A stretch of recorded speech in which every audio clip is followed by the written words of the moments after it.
Dæmigerður vinnudagur. Stuttasvarið er eiginlega það að það er enginn dagur eins sko. Þetta er mjög lifandi og skemmtileg starf. Það geta alveg komið upp krefjandi aðstæður og það svona skiptir máli hvernig maður bregst við þeim aðstæðum hverju sinni af því að þetta er allt mismunandi persónur og leikendur þannig að maður verður oft svona að vera svolítið á tánum og svolítið svona viðbúinn öllum mögulegum mismunandi aðstæðum. Það er örugglega mikill munur á kröfunum í kennarastarfinu í dag og fyrir einhverjum x tíma síðan. Tæknin er meiri, hraðin er meiri, nálægðin er meiri.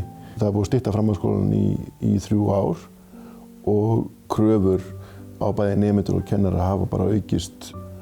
Já, mér finnst áminningarskylda vera mikilvægur öryggisvendill. Áminningarskyldan er ekki refsing sem slík. Hún er tækifæri fyrir bæði starfsmanninn sem og stjórnandann til þess að ná fram umbótum.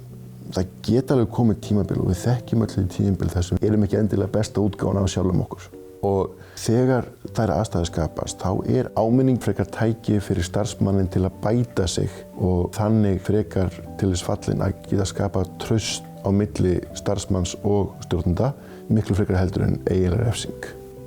Kennarar eiga að miðla þekkingu, kennarar eiga að efla gagnrýna hugsun, kennarar eiga að koma á stað upplýstri umræðu. Ef kennari veigra sér við því að koma á stað umræðu erfið eða viðkvæm mál vegna þess að hann geti farið óttast starfsöryggi sitt í kjölfarið, þá erum við bara komandi mjög hættulega brautir og þá erum við að rýra gæði menntunar á Íslandi. Það er svo mikilvægt að hafa áminninguna sem svona öryggisventil fyrir kennarann þegar við erum að fjalla svona umdeild mál. Við erum öll mannleg.